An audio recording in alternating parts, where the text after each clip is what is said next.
My body is a temple, and I will look after it, and I'll make sure that it stays alive long enough to see the technology computer uprising, so I can become a cyborg. And what has set me on this path, what has set me on this mission, is Cells at Work. And we took a look at Season 1 yesterday, and we took a look at Cells at Work Code Black a couple of weeks ago, but we are on to Cells at Work Season 2 today, and this one is the shortest one of the bunch, with 8 episodes each, which I do feel like is a lot less than Season 1, and I'm quite upset by that, because it is like a whole, like, 5 episodes less, and I definitely feel like they had a stronger story with Season 2 compared to Season 1, but we'll get into that in just a little bit, because we are going to be taking a look at what Google has to say about this series without any further delay right now. So you can watch this series on Amazon and also Netflix. It does have 2 seasons which you can binge watch all in one day, because it has a total of 21 episodes, all at roughly around 20 minutes each, and, you know, I watched it all in one day, so can you if you have a free day. And it does have a 4.7 out of 5 on Crunchyroll and a 7.5 out of 10 on IMDb, and it is an action anime. I would call it more of an educational anime than anything else, but the main story goes like this. We have Red Sail taking a pretty big backseat for this season, because she doesn't really do anything. She's in the background delivering oxygen, but the main story does focalize on the Bryce Papenbrook character of the season, where he finds these, like, little germs, and he wants to help them, he wants to protect them, he wants to keep them safe, and he's then going around the body, placing each one into a different place where they belong, because they're actually helpful germs. And then we have the white blood cell who's helping him do that, as well as fighting off other germs and diseases, and also fighting the cancer cell that came back, along with the other 2 cells which fought him last time. And that's pretty much how the series goes. That's like how it's set up, and that's how it's set out. And already from the get-go, you can tell that the animation quality is so much higher. We have a load of extra shading and lighting added onto the characters' facial features, which just makes it look more expensive and look a lot nicer. I did like that scratchy, sketchy art style that it had last season, but this one it just feels a lot more, like, new and fresh and expensive. This one feels expensive. It kind of feels like how, like, The Simpsons or Family Guy, when they go into movie mode, we get some extra shading lines on them. It just feels a lot more, like, I don't know, it just looks more expensive than anything else. And I am a little bit upset that the Red Blood Cell did take a backseat this season. She wasn't my favorite character, but I feel like she did get sidelined for a random cell that just randomly came into it. And I knew for a fact when this random cell was voiced by the man, the myth, the legend himself, the Rinu Kumara, the Eren Yeager, the Meliodas, and the Inosuke of anime, Bryce Papenbrook himself. I knew they wasn't going to let that guy be a one-off voice. He was going to be a pretty big main character. And he did appear in like 1 or 2 little voice lines here and there in the first 2 to 3 episodes of the season. But then once it hit his storyline, like episode 3 to 8, he was in every episode, and he had a pretty major role. And I'm going to be honest, I didn't really have that connection to his character. I love his voice, I love his voice acting, and you can't go through any anime without having Bryce Papenbrook at least appear once. He is like the Thanos of anime. He collects every single anime going, and no matter what you put on, whether it's My Hero Academia, Demon Slayer, Jujutsu Kaisen, Attack on Titan, fucking High Rise Invasion, he is there, he is in it. He has the biggest anime roster of all time. Even Haikyuu, he's there. This man, he's here, he's there, he's everywhere. It's your friend, it's Bryce Papenbrook. And it's kind of like watching Has Been Hotel and trying to find how many times Alex Brightman shows up. He's everywhere. He is genuinely everywhere. And this season, of the show definitely moved away from Red Blood Cell and more towards Bryce's character, which is just called Cell.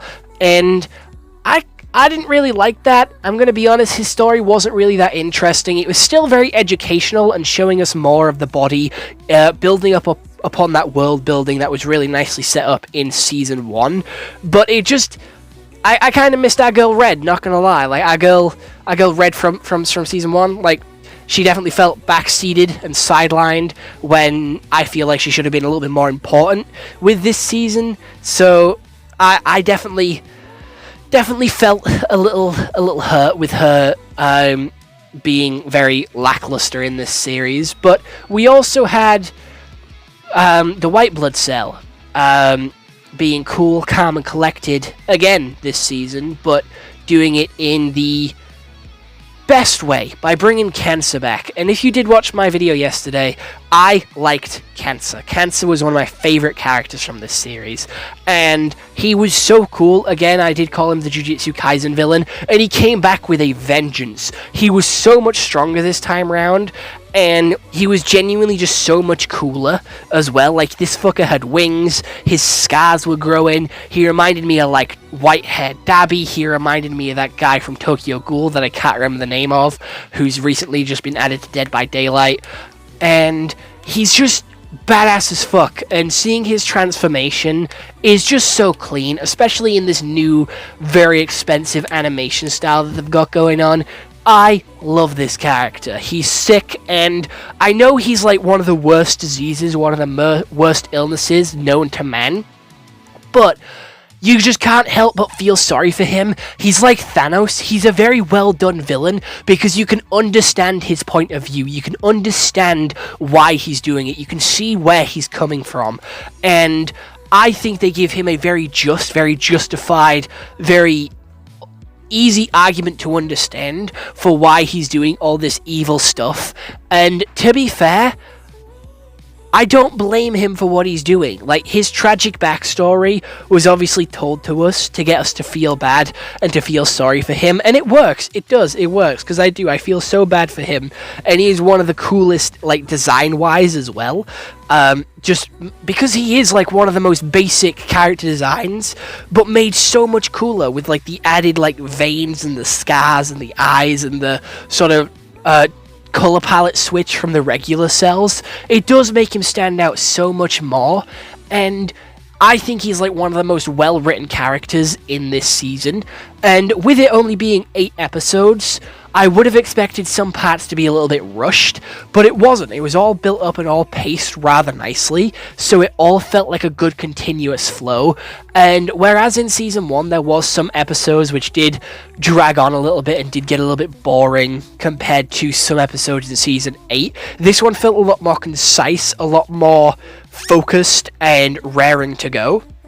So if it was the story just being shorter, or if it was the budget going more into the animation to make it look better that made the less episodes happen, I don't care. I think it was a good decision, and I don't think we are going to get any more Cells at Work. I'm going to be honest, I don't think it's that highly of a liked series, but it is one which I did enjoy watching. Again, it's educational, so they should put some of the clips on in science class, because it is sick as fuck. So it's engaging, it's entertaining, the characters are well done, and it just teaches you about the body in like a cool, creative, fun way, which I don't think has been done before. I'm gonna be honest, there is a couple of points in this video, in this season, where I was confused and shit didn't make sense. Like, why the fuck is there a penguin here? There was just a random penguin in the ocean. And the intro for the second season wasn't as good as the first one, but I do like how they got the dub voice actors to sing the intro. I thought that was really cool and really smart. I don't know, I just really enjoyed it, and it's one of the better intros that I've heard in a while, Season 1 and 2. I would have listened to them all, I'm gonna be honest, and I will add them to my Spotify playlist because I do like the intros here, but the one for Season 1 is definitely my favourite. However, I do think that this season is a step up from the last one. So I am gonna give this season a much higher rating than last time, with a solid 8 out of 10, and I just think it is a good series, which if you haven't seen, you should definitely go and check out for yourself. And if you do want me to review any other animes, TV shows, or movies, let me know down in the comments below, and I'll get on it as soon as possible. And I'll just see you all in the next one. I will be doing more Cells at Work content on the channel over the next couple of weeks, with some LEGO customs and also some anime figure reviews. So again, if that is something that you are interested in, please stick around on the channel, because that is the plan for the next couple of months here on the channel, which is very exciting. So other than that, I'll see you all later, and goodbye.